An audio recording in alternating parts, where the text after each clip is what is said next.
Welcome to the Private Practice Startup Podcast, where we help mental health professionals grow their dream practices and live a life they love. We chat with successful private practitioners, business coaches, and marketing experts, bringing you tons of practice building tips. We invite you to take advantage of our private practice paperwork and our signature marketing e-course. And we have a gift for you. This is the exact methodology we use to create our 6-figure private pay practices and have helped many other therapists do the same. Go to privatepracticestartup.com and on the homepage, click the button to download a free copy of your dream private practice playbook. Now on to today's episode. Hey everybody, welcome back to another episode of the Private Practice Startup Podcast. We are having Heather Kuhl today on one of our success stories. Where are they now? So Heather is not only a friend, a colleague, she's a coaching alumni, and she's going to share how she has rose to success. And I'm sure it wasn't all that easy. But before we get started, we hope that you guys joined us last week as we interviewed Natalie Higgins. And Natalie's topic was amazing. I really love listening to her. And she talked about how rejection can reveal your superpower. So she has taken rejection and has utilized it and transformed it to really help her be successful in life and practice and everything that she does. So check out that podcast. And actually, Natalie was a first-time guest ever on any podcast. So big kudos to her on that. Today, I just want to introduce you to Dr. Heather Kuhl, who is a licensed psychologist and marriage and family therapist specializing in psychological testing and evaluations with children's, teens, and adults. Heather is the founder and owner of Kuhl Psychology Services with offices in Fort Lauderdale and Coral Springs. A fun fact about Heather is that she's an avid equestrian show jumper. Heather has also merged her love for horses and psychology by co-founding a nonprofit called Give Back for Special Equestrians, which raises money for scholarships for equine therapy and therapeutic riding for children and veterans with physical, emotional, and intellectual disabilities. That's amazing. I love this. So before we jump in and introduce you to Heather, let's just take a quick moment for our sponsor. Is managing your practice stressing you out? Try Therapy Notes. It makes billing, notes, scheduling, and telehealth a whole lot easier. Check it out, and you will quickly see why it's rated the highest EHR on Trustpilot with over 1,000 verified customer reviews and an average customer rating of 4.9 or 5 stars. You'll notice the difference from the first day you sign up for the trial. They offer live phone support 7 days a week. So when you have questions, you can quickly reach someone who can help. You are never wasting time looking for answers. If you're coming from another EHR, they make the transition really easy. Therapy Notes will import your client's demographic data free of charge during your trial so you can get going right away. Use the promo code PPS to get your first 2 months for free or try out Therapy Notes for free, no strings attached, including their very reliable telehealth platform. Make 2021 the best year yet with Therapy Notes. Heather, I had no idea that you had a nonprofit. That's awesome. Yeah, since 2013.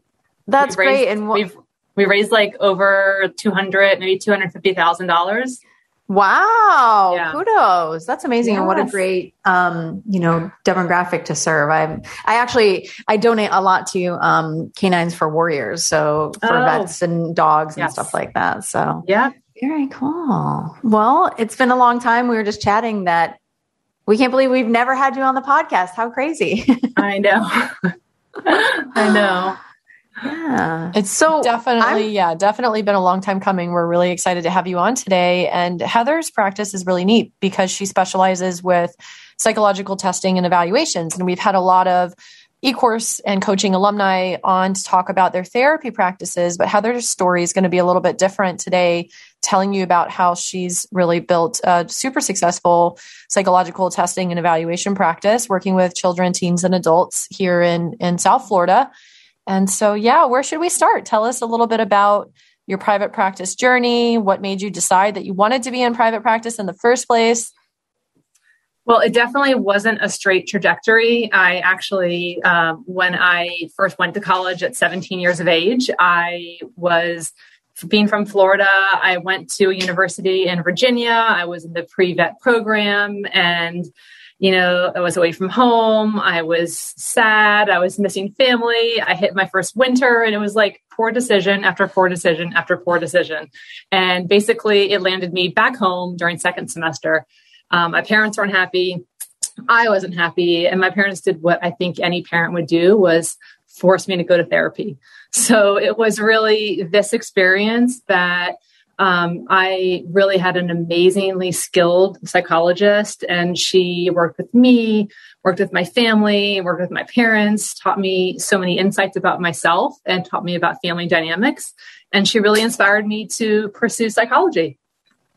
Very cool. And I love that you kind of have both, like the psychological perspective as well as the marriage and family therapy perspective as well.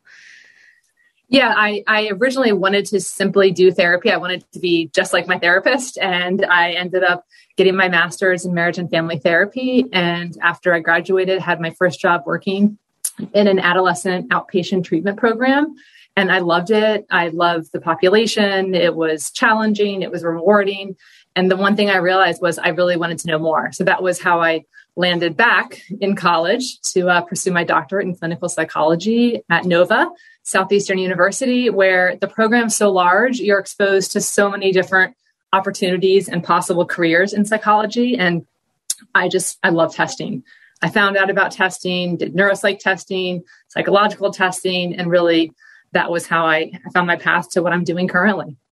That's awesome. That's awesome. And I love that you said, like, it was just due to that position of curiosity. I want to know more. I want to learn more. I want to know more. Exactly. And that's I think that's amazing when we as therapists can be in that place of, I want to know more. Tell me more. You know what I mean? And that just led me down this path. I think once you learn, once I was doing my work, I realized there was so much more to know. So I wanted to have answers, and I wanted to be a better helper, and I wanted to be the best clinician that I could be. So I'm always have a thirst for knowledge and always going to, hone my skills and be better, because that means I can help more people. And yeah. Nice. So tell us a little bit about your career path. And I know you just shared about you were working at Adolescent Treatment Center, working with teens. How long have you been there? Then what was next? So I was working at with the teens for about 2 years before I went back to school. And I definitely realized I wanted to do testing in my private practice. I graduated though, and I realized, okay, how am I going to open my practice? I actually did take one class called The Business of Psychology. So they did help us develop a business plan, but it really wasn't helpful when it came time to, hit the ground running. So I got a full-time job working in treatment again. And I decided I did open my practice. That was in like 2013, 2014. And I was looking for groups where I could start. And I actually found Kate's group. I found Baby Therapy, and checking out their website, I was like, they don't have anyone doing testing. So I reached out to her, and that was actually how I, actually found a home for my practice. But from 2014 until about 2018, I always had a full-time job. I would have a random testing case here and there, but I was just too tired. I was working too many hours for this job to really devote the time that my practice needed. And it didn't happen until 2018 when I was actually laid off. So I was like, okay, here's the push that I needed. So that was when the momentum really started picking up. When the treatment center closed, they laid us all off. And I was like, it was actually the best thing that could have happened. And my assumption, knowing treatment centers as I do in the Florida area, it wasn't this, hey, like, we're going to give you some time. Was it like a quick thing? It was like, we knew there were some challenges. There was some possible sale of the treatment center. But we came into work, and literally one morning they called us in and said, we're closing today. We have the end of the today to get out, to place the clients. And I said that, if this happened, that I was done with treatment and I was really going to devote myself to my practice. So that was what I did. And that was when I found the private practice marketing course. And that was really the start of my, my new journey. So Heather, talk to us about that, getting the news of, hey, we're closing today, right? And here's your main livelihood, and now having to figure all that out. What was that emotional journey like? Share with us some insights on that. Oh, it was incredibly depressing. It was like several days of tears several days of my husband supporting me and reminding me that everything's going to be okay.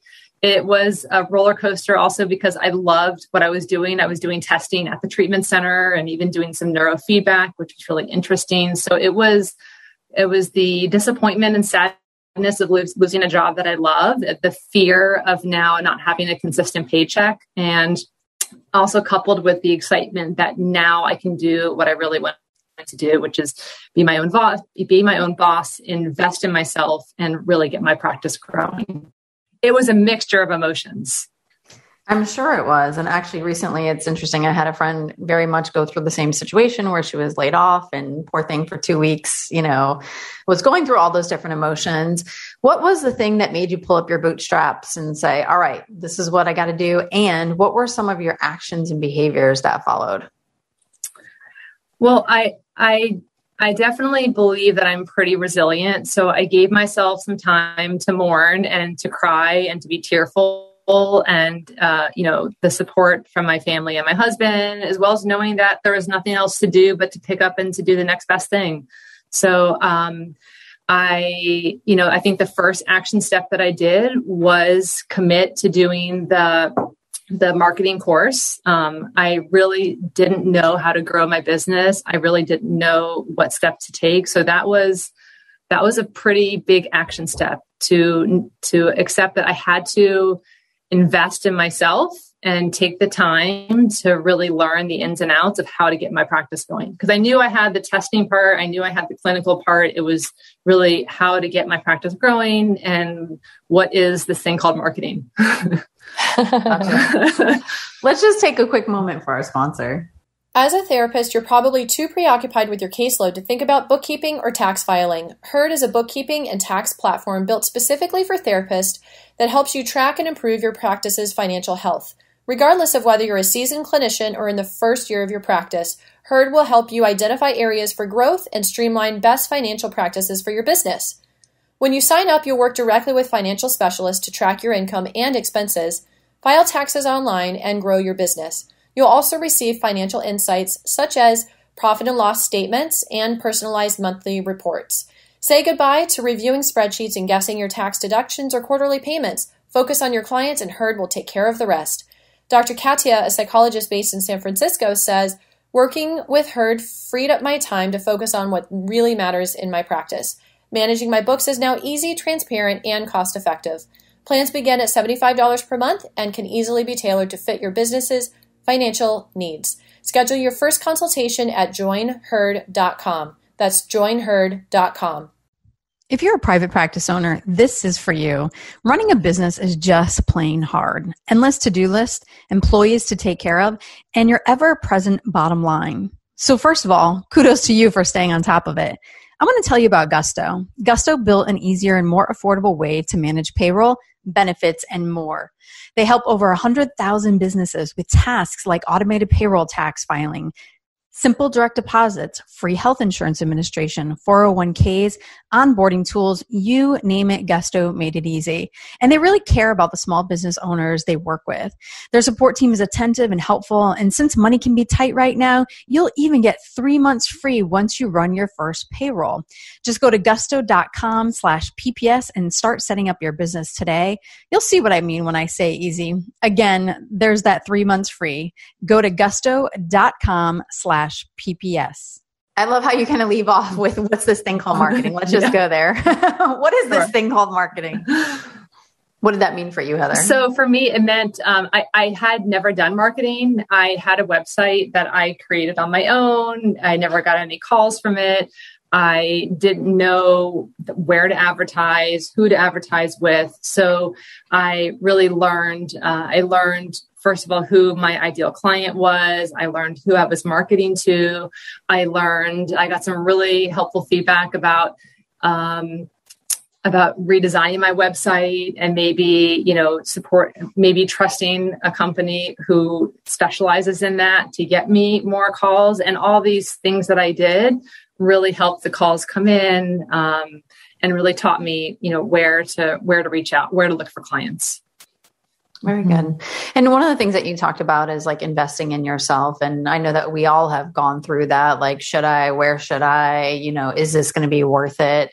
What advice do you have for people in regards to investing in yourself and your business? I would say it's 100% worth it. I think initially my thought was, well, if I don't have money coming in, how am I going to, to pay for some of these services? Do I have the time? But I realized that we're encouraging our clients to do the same things. Our clients are paying to come to therapy. We're encouraging them to, engage in other activities. And so we're encouraging them to invest in themselves. So I really needed to take, some of my own feedback and commit the time doing the homework, putting in the hard work, asking for help, asking for feedback, and taking suggestions, really. Yeah. It's interesting to say because where I always go and kind of like think about the journey for all of us as therapists, whether we went to 2 years of master's or 4 or 5 years of doctorate, is that we literally paid someone else and also paid to work for free and got no like business help and no income coming in from that and did it for years and years and years. And a lot of times we kind of question like, spending several $1,000s on a coaching program or whatever it is and saying, well, I'm not really sure, you know what I mean? But we'll spend thousands and thousands and some folks even hundreds of thousands of dollars, investing in the education aspect to do what we do well. So I always find that just interesting little kind of like tidbit that we all go through, Yeah. Yeah. And that's the one thing that we don't get. And that was the one thing that I realized was missing. I didn't really know. It was the how-to. I knew the clinical work, but I didn't know how to get myself out there and how to reach the people that I wanted to help. Yeah. It's interesting because watching Heather evolve and as she started really investing in herself and her practice and getting clearer on who she loves to serve and really identifying marketing strategies that are built on your strengths and natural talents. It's been so amazing to see your practice just evolve and explode with being able to have so many people that you're serving, and often to the point where you're having to turn people away because you have a wait list and you're booked out for months.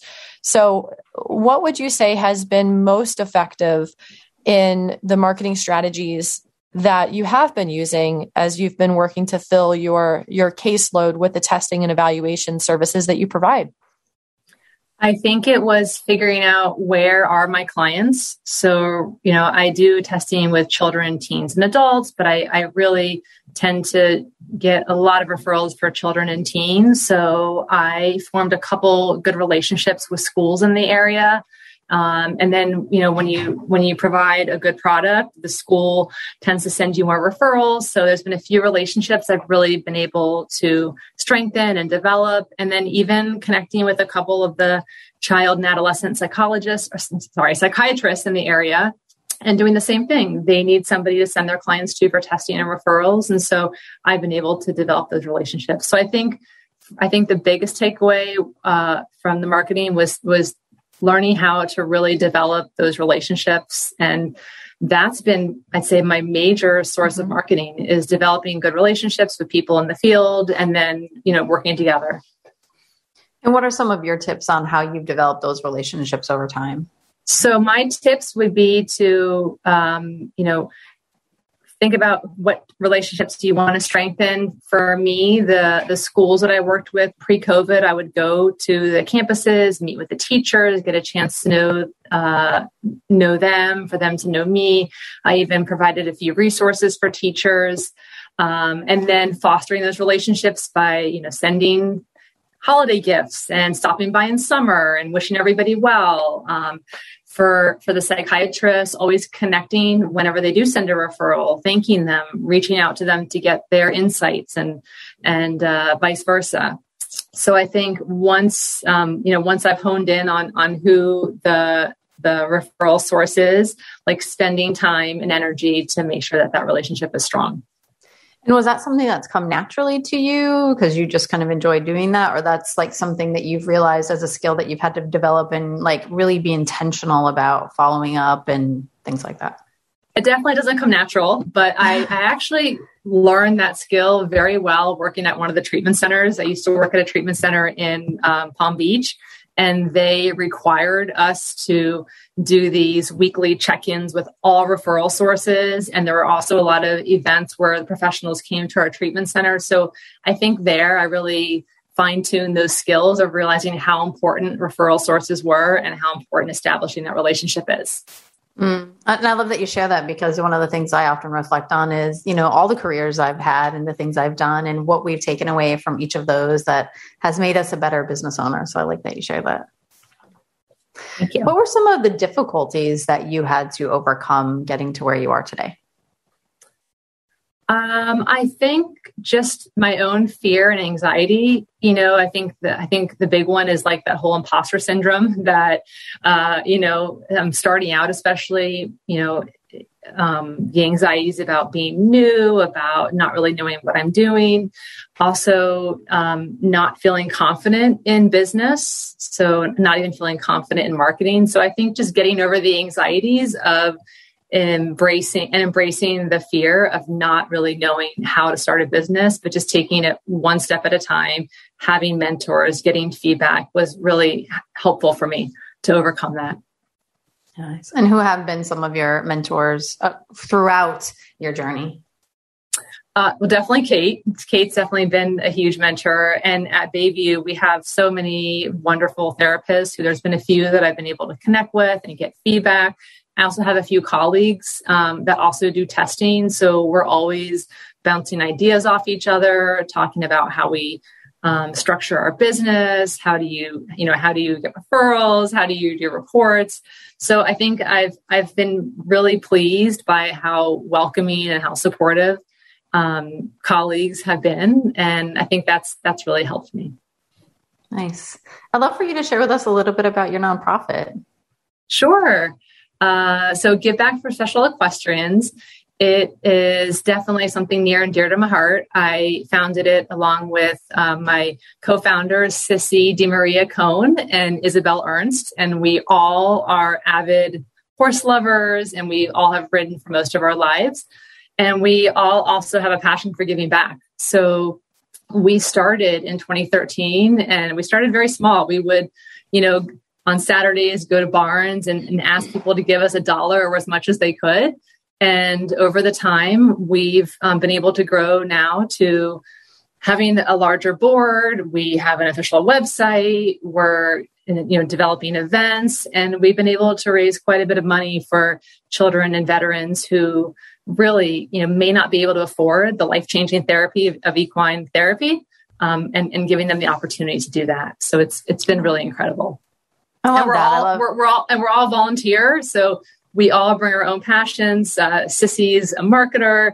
Isabella is just a freshman at college. She joined us at 13 years of age, and wow. I brought my passion for psychology. So we've all kind of merged our passions to be able to create this wonderful organization. That's awesome. And I really love how it's just this, it's a give back to every aspect of it. If that makes sense, right? Absolutely. I love it. Oh, very good. Very good. So what's next for you, Heather, on your journey? What's next is just keep growing. I think to keep growing, also to find balance. I think, most people in the mental health field struggle to find balance.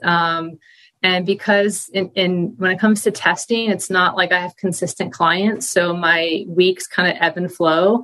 And I think I'm still trying to figure out what that balance looks like. I have committed to, taking one day off a week where I commit to report writing, returning calls. But I want to keep my business going, but get to a point where, I don't reach these moments of burnout and can find better balance with all of it. I feel it's the never ending journey, right? Never ending. Absolutely. Yes. Some months are better than others. Some weeks are better than others, but I think I'm slowly reducing my commitments. Kate knows I would work at the treatment center. I had my nonprofit. I was teaching online. I was doing too many things. And this is the first time in my life that I'm doing just my private practice. The nonprofit, it's doesn't require as much energy, and it's volunteer, but it's nice to only have to devote my time to one thing. It's really allowed me to have more energy to put forth and feel more motivated to grow it. Yeah, I remember when my practice started running like a well-oiled machine, and it was like you're just showing up to do the work, and it was just like, and I made my schedule very like Tuesday, I don't remember exactly, but it was like Mondays and Fridays off, so I could travel a lot and do a lot of long weekends without having to take off from work, and then I'd be done Thursday afternoon, and it was really nice. And there's kind of this sense of in the brain, right? Yes, definitely. Yes. I've had moments of that where, I'm taking off 1 or 2 weeks more during the week. Because now that I'm busier, I've realized that I need to take more days off to report right. That was something that I definitely learned. I can't only see clients because then have no time to write reports. So I'm definitely, learning it as it comes along. I'd say the last year has been really busy. Yes, the summer has been my busiest ever. So I'm getting better at scheduling things out and just figuring out what my week needs to look like so that I can have that good balance. Awesome. And what do you hope our listeners take away from your message today? I guess just, know that jumping out on your own, venturing out on your own, I think is anxious and scary for anyone. And, know that you are not alone. There's mentors out there. There's people that can help. There's plenty of support. I think just knowing that you don't have to know it all and it's okay to look for help. For me, that was really helpful. Even knowing that even in my business, I don't have to do it all. I can hire someone to do my bookkeeping. I just hired my first employee to help with scoring things. So, even as now my own entity, I don't have to do it all. And that's been really helpful. And that's something that I've learned from Kate and from my other colleagues. And I think that's helped me be successful. And I think that's something that that everyone should know. Yeah. Beautiful. Well, Heather, thank you so much for being here and sharing your journey and your loves and passions and what you're up to, and just being a source of inspiration for the folks at Startup Nation. So we really appreciate that. We hope that you guys join us next week as we talk with Shantae Deloach on navigating shared trauma in private practice. So this will be a great topic. We hope that you guys join us. It will. Yes. Heather, it's so nice to finally have you on. It's been a long time coming. Thank you. Thank you for having me. Yeah. Thank you for sharing your story. Startup Nation, we hope you enjoyed this episode. And like always, we want to encourage you to subscribe, rate, and review the show, share with your friends and fellow colleagues. And I want to share a Startup Nation superhero shout out for this episode. This comes from Chris K. Chris says, I found your podcast extremely inspirational and informative. I was recently licensed and I'm starting my private practice and don't know what I would have done without you. I love so many of the episodes as I have been navigating through different websites for information, and your podcast has been sort of a one-stop shop for the information I need. Great work. Awesome, Chris. Thank you so much for the feedback. We're here cheering you on and so glad that the content we're providing here at Private Practice Startup is meeting your needs. And so we're here for you. And wherever you are in your private practice journey, we hope that we're creating content that meets those needs. So if you ever have ideas or suggestions about a podcast topic that we have not done yet and are almost 300 episodes at this point, definitely let us know. We love to hear from you. Yes. All right, everybody, stay inspired and we'll see you next time. Take care. Thanks for joining us on The Private Practice Startup. Visit theprivatepracticestartup.com for awesome resources, free trainings, attorney-approved private practice paperwork, and so much more.